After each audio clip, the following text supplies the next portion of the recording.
ಅವ್ರೇನ್ ಹೇಳ್ತಾರೆ ಅಂದ್ರೆ ಲೋ ಏಮ್ ಈಸ್ ಕ್ರೈಮ್ ಅಂತ. Low aim is crime. ಕಡಿಮೆ ಗುರಿ ಇಟ್ಕೊಳ್ಳೋದು ಅಪರಾಧ. ಸ್ಪಷ್ಟವಾಗಿ ಅರ್ಥ ಆಗ್ತಾ ಇದೆಯಲ್ಲ ನಿಮ್ಗೆ? ನಾವು ಹೆಚ್ಚಿನ ಜನ ಏನ್ ಮಾಡಿದೀವಿ ಅಂದ್ರೆ ನಮ್ಮ ಗುರಿನ ತುಂಬಾ ಕಡಿಮೆ ಇಟ್ಕೊಂಡ್ಬಿಟ್ಟಿದೀವಿ. ಸ್ನೇಹಿತರೆ, ನನ್ನ ವಿನಂತಿ ಏನು ಅಂದ್ರೆ, ಪೇರೆಂಟ್ಸ್ ಆಗ್ಲಿಲ್ಲ ಅಂದ್ರೂ ನಿಮ್ಮ ಮಕ್ಕಳನ್ನ ದೊಡ್ಡ ಗುರಿಗಳನ್ನ ಇಟ್ಟುಕೊಳ್ಳೋದಕ್ಕೆ ಪ್ರೇರೇಪಿಸಿ. ದೊಡ್ಡ ಗುರಿಗಳನ್ನ ಇಟ್ಟುಕೊಳ್ಳೋದಕ್ಕೆ ಪ್ರೇರೇಪಿಸಿ. ಇಲ್ಲಿ ಶಾಲಾ ಕಾಲೇಜಿಗೆ ಬರ್ತಾ ಇರೋದು ಯಾವುದೋ ಒಂದು ಕಂಪ್ನಿಲಿ ಕೆಲಸ ಮಾಡ್ಕೊಂಡಿರೋಕಷ್ಟೇ ಅಲ್ಲ. ಸುಮಾರು ಜನ ಏನಾಗ್ತಾ ಇದೆ ಅಂದ್ರೆ, ಕಾಲೇಜ್ಗೆ ಹೋದ್ರೆ ಜಾಬ್ ಪ್ಲೇಸ್ಮೆಂಟ್ ಇದೆಯಾ, ದಯವಿಟ್ಟು ಅದು ಬಿಟ್ಬಿಡಿ.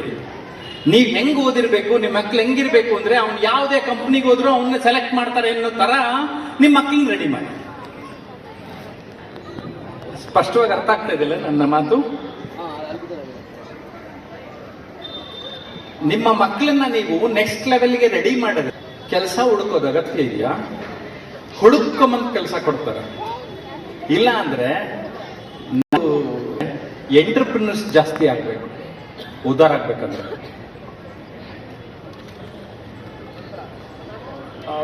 ಉದ್ಯಮಶೀಲರಾಗಬೇಕು. ಉದ್ಯಮಶೀಲರು ಅಂದ್ರೆ ನೀವು ನೋಡ್ತಿರಲ್ಲ, ಅಲ್ಲಿ ಬಿಸ್ನೆಸ್ ಮಾಡೋರು. ಇಲ್ಲ ಅಂದ್ರೆ ಕೆಲವರು ಹೆಣ್ಣು ಕೊಡ್ತಿರ್ಲಿಲ್ಲ. ಆಮೇಲೆ ಈಗೇನಾಗಿದೆ ಕೆಲವರು ಅಂದ್ರೆ, ನಿಮಗೆ ಗೊತ್ತಿದೆಯೋ ಇಲ್ವೋ, ದೊಡ್ಡ ದೊಡ್ಡ ಬಿಸ್ನೆಸ್ ಮೆನ್ ಆ ತರದ್ದು ನೋಡ್ತಾ ಇದ್ದರು. ಒಳ್ಳೆ ಬಿಸ್ನೆಸ್ ಮೆನ್ ಆದ್ರೆ ಮದುವೆ ಆಗ್ತೀನಿ, ಗೌರ್ಮೆಂಟ್ ನವನ್ನ ಮದುವೆ ಆಗಲ್ಲ ಅಂತ ಹೇಳುವಂತ ಹುಡುಗಿರು ನೋಡಿದ್ದೀನಿ ನಾನು.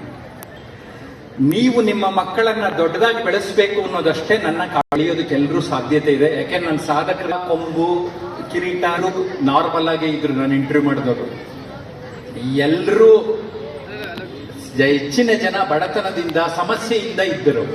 ಆಮೇಲೆ ಇನ್ನೊಂದು ಸತ್ಯ ನನಗೆ ಗೊತ್ತಾಗಿರೋದೇನು ಅಂದ್ರೆ, ನನಗೆ ಒಬ್ರು ಸರ್ವರ್ಗೂ ನಾನು ಭೇಟಿಯಾದವನು ಒಬ್ಬನು ಹೇಳಿಲ್ಲ, ನಾನ್ ಕೆಲಸ ಮಾಡಿದೆ ಸರ್, ನಾನ್ ಶ್ರಮ ಪಟ್ಟೆ ಸರ್, ನಾನ್ ಕಷ್ಟಪಟ್ಟೆ ಸರ್, ನನ್ನ ಜೀವನದಲ್ಲಿ ಮುಂದೆ ಬಂದೆ ಸರ್. ಅದಕ್ಕೆ ನಾನು ಎಲ್ಲರೂ ಹೇಳ್ತಾ ಇರ್ತೀನಿ, ನಿಮ್ಮ ಹಣೆ ಬರಹವನ್ನು ನೀವೇ ಬರೆದುಕೊಳ್ಳಲು ಸಾಧ್ಯ. ನನಗಿದು ಸ್ಪಷ್ಟವಾಗಿ ಅರ್ಥ ಆಗಿದೆ, ಖಂಡಿತವಾಗಿ ಅರ್ಥ ಆಗಿದೆ ನನಗೆ. ಅಂದ್ರೆ ಎಲ್ಲೋ ಒಂದು ಕಡೆ ಪೇರೆಂಟ್ಸ್ ಮನ್ಸು ಮಾಡಿ ನಿಮ್ಮ ಮಕ್ಕಳ ಹಣೆ ಬರಹನ ಸ್ವಲ್ಪ ಬರೆಯಕ್ಕೆ ಸಾಧ್ಯತೆ ಇದೆ ಅಂತ ಗೊತ್ತಾಗಿದೆ ನನಗೆ.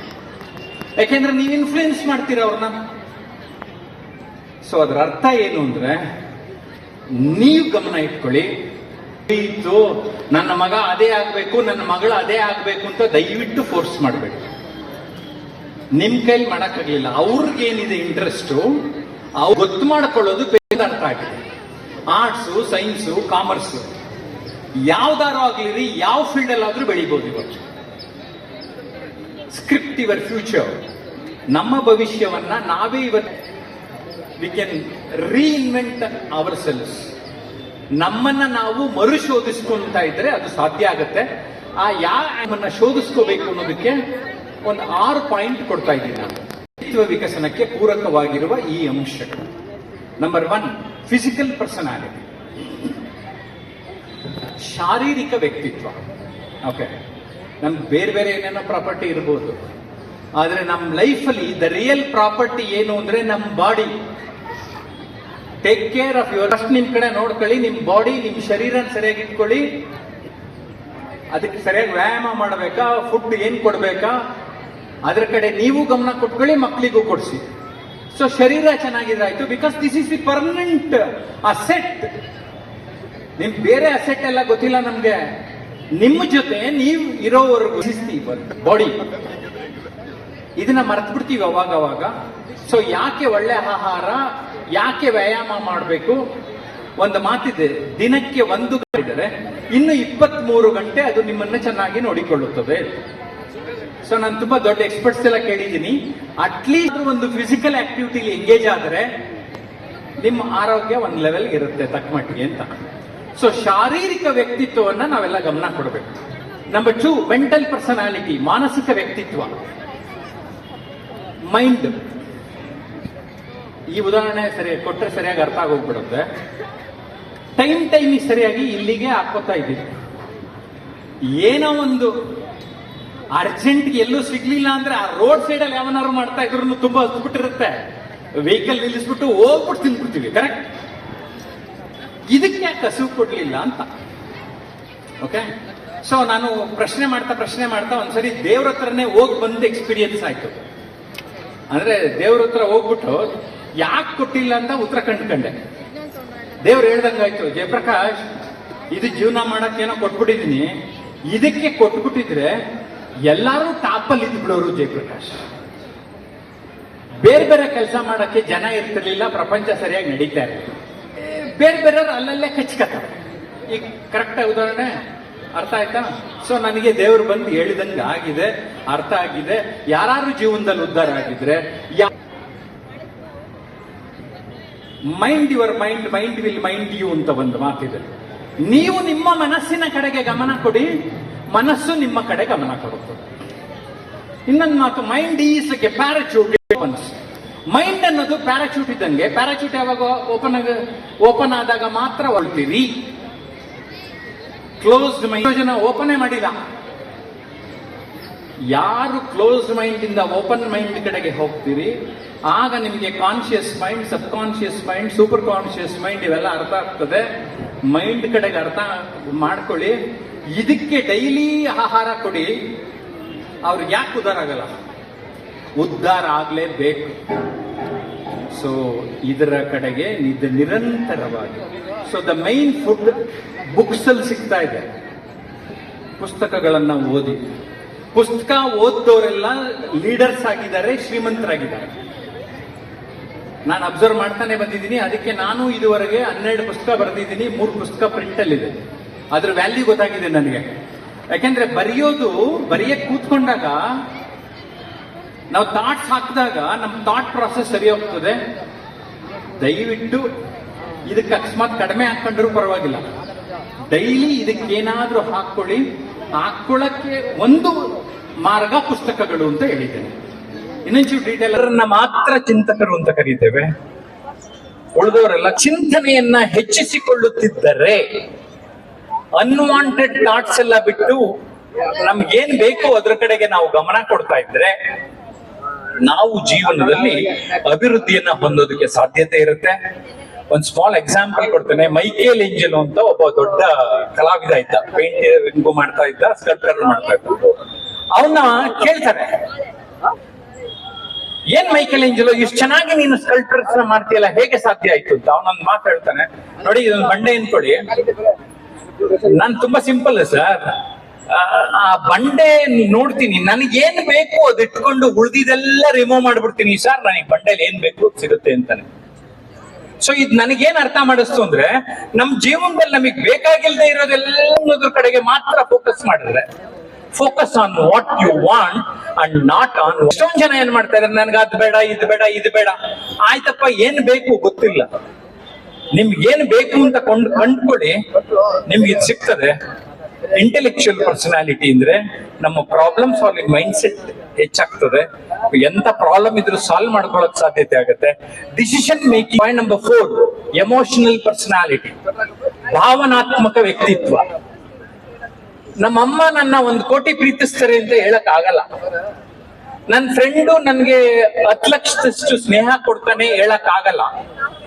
ಯಾವುದನ್ನು ಬೆಲೆಗಟ್ಟಲು ಆಗುವುದಿಲ್ಲವೋ, ಕೇವಲ ಅನುಭವಿಸಲು ಸಾಧ್ಯವೋ, ಅವ್ರು ಖುಷಿಯಾಗಿರೋಣ ಅಂತ. ಆ ಎಮೋಷನ್ಸ್, ಭಾಷಾ ಎಲ್ಲಿದೆ ಅಂದ್ರೆ ಸ್ನೇಹ, ಮಮತೆ, ಮಮಕಾರ, ಈ ರೀತಿಯ ಬಾಂಧವ್ಯದಲ್ಲಿ ಇದೆ. ಇದನ್ನ ಅರ್ಥ ಮಾಡ್ಕೊಂಡು ನಮ್ ಸುತ್ತಮುತ್ತ ಇರೋರ್ನ ಚೆನ್ನಾಗಿ ನೋಡ್ಕೊಳ್ಳೋಣ. ಅನಗತ್ಯವಾಗಿ ಹೊಡೆಯೋದು, ಜಗಳ ಏನೇನೋ ಮಾಡ್ಕೊಳ್ಳೋದು ಎಲ್ಲ ಬೇಡ. ಇರೋದ್ರಲ್ಲಿ ಅಂಡರ್ಸ್ಟ್ಯಾಂಡಿಂಗ್. ನಮ್ ಲೈಫ್ ಇರೋದಿಷ್ಟು ಲೈಫ್ ನಲ್ಲಿ ನಾನು ಚೆನ್ನಾಗಿರ್ಬೇಕಂದ್ರೆ ನನ್ ಸುತ್ತಮುತ್ತ ಚೆನ್ನಾಗಿರ್ತೀನಿ ಅನ್ನೋದನ್ನ ಅರ್ಥ ಮಾಡ್ಕೊಂಡು ನಮ್ ಲೈಫ್ ಅಲ್ಲಿ ಭಾವನೆಗಳ ಜೊತೆಗೆ ನಾವು ಆಟ ಆಡಿಸೋಣ. ಆ ಭಾವನಾತ್ಮಕ ವ್ಯಕ್ತಿತ್ವದಲ್ಲಿ ನೀವೆಲ್ಲ ಶ್ರೀಮಂತರಾಗ್ತೀರಿ. ಪಾಯಿಂಟ್ ನಂಬರ್ 5, ಆಧ್ಯಾತ್ಮಿಕ ವ್ಯಕ್ತಿತ್ವ. ಸ್ಪಿರಿಚುವಲ್ ಧರ್ಮ, ಜಾತಿ ಅಷ್ಟಕ್ಕೆ ಇಟ್ಟಿದ್ದಾರೆ. ಆದ್ರೆ ನಾನ್ ಅರ್ಥ ಮಾಡ್ಕೊಂಡಂಗೆ, ನೀವೊಬ್ಬ ಕುವೆಂಪು ಅವರು ಹೇಳಿದ, ನಾವೆಲ್ಲ human being, correct? Human being human ಆಗಿ. ಮಾನವೀಯತೆಯನ್ನ ತೋರಿಸಿ ನೆಗೆಟಿವ್ ಟು ಪಾಸಿಟಿವ್ ಸಕಾರಾತ್ಮಕತೆಯೆಡೆಗೆ ನಾವು ಸಾಗೋಣ. ಒಂದ್ ಸಣ್ಣ ಎಕ್ಸಾಂಪಲ್ ಕೊಡ್ಬೇಕಂದ್ರೆ, ಒಂದು ರೋಸ್ ಹೂವಿರುತ್ತೆ. ನಕಾರಾತ್ಮಕವಾದ ವ್ಯಕ್ತಿ ಹೇಳ್ತಾನೆ ಈ ಹೂವಲ್ಲಿ ಮುಳ್ಳಿದೆ. ಅದೇ ಸಕಾರಾತ್ಮಕವಾದ ವ್ಯಕ್ತಿ ಹೇಳ್ತಾನೆ ಇಷ್ಟೊಂದು ಮುಳ್ಳು ಹೂವಿದೆಯಲ್ಲ ಅಂತ ಹೇಳ್ತಾರೆ. ಸ್ನೇಹಿತರೆ, ನೀವು ಹೇಗೆ ನೋಡ್ತೀರಿ ಹಾಗೆ ಪ್ರಪಂಚ. ಇವತ್ತು ಇದೆ, ಮುಂದೆಯೂ ಇರಬೇಕು. ನೀವು ಯಾವುದರ ಜೊತೆ ಗುರುತಿಸಿಕೊಳ್ಳಬೇಕು? ಸಕಾರಾತ್ಮಕತೆಯೊಂದಿಗೆ ಗುರುತಿಸಿಕೊಂಡರೆ, ಬೀಯಿಂಗ್ ಹ್ಯೂಮನ್ ಆದರೆ, ಮತ್ತೊಬ್ಬ ವ್ಯಕ್ತಿಯನ್ನ ಮನುಷ್ಯ ಎಂದು ನೀವು ಭಾವಿಸಿದರೆ ನೀವೊಬ್ಬ ದೊಡ್ಡ ವ್ಯಕ್ತಿ ಆಗ್ತೀರಿ. ನಾನು ಹೇಳ್ತೀನಿ, ನಾನು ಮನುಷ್ಯ, ಅವನು ಮನುಷ್ಯ. ಆ ಮನುಷ್ಯತ್ವಕ್ಕೆ ಗೌರವವನ್ನ ಕೊಡೋಣ ಅಂತ ಹೇಳ್ತೇನೆ. ಪಾಯಿಂಟ್ ನಂಬರ್ 6, ಫೈನಾನ್ಷಿಯಲ್ ಪರ್ಸನಾಲಿಟಿ, ಆರ್ಥಿಕ ವ್ಯಕ್ತಿತ್ವ. ನಾವೆಲ್ಲ ಶಾಲಾ ಕಾಲೇಜುಗಳಲ್ಲಿ ಜಾಸ್ತಿ ಇದನ್ನ ಹೇಳ್ಕೊಡಲ್ಲ, ಆದ್ರೆ ವೆರಿ ವೆರಿ ಇಂಪಾರ್ಟೆಂಟ್ ಅಂತ ಅನ್ಸಿದೆ.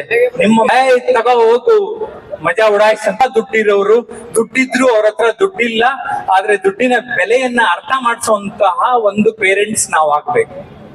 ಅನಗತ್ಯವಾಗಿ ಮಕ್ಕಳಿಗೆ ಕೊಟ್ಟು ಆಮೇಲೆ ಮಕ್ಕಳಿಗೆ ಸೋಂಬೇರಿಗಳಾಗುವ ಸುತ್ತಿ, ಪಕ್ಕ ಜಾಗನೂ ಸರಿಯಾಗಿ ನೋಡಿರಲ್ಲ. ಬೆಂಗಳೂರಲ್ಲಿ ಎಷ್ಟು ಒಳ್ಳೆ ಜಾಗ ಇರುತ್ತೆ ನೋಡಿರಲ್ಲ. ಸುತ್ತಮುತ್ತ ನೋಡಿ, ದೇಶ ಸುತ್ತಬೇಕು, ಕೋಶ ಓದ್ಬೇಕು. ಇಲ್ಲ ಅಂದ್ರೆ ನಂತರ ಜನಗಳನ್ನ ಭೇಟಿ ಮಾಡಿ ಅಟ್ಲೀಸ್ಟ್ ಅವ್ರ ಅನುಭವ ತಿಳ್ಕೋಬೇಕು.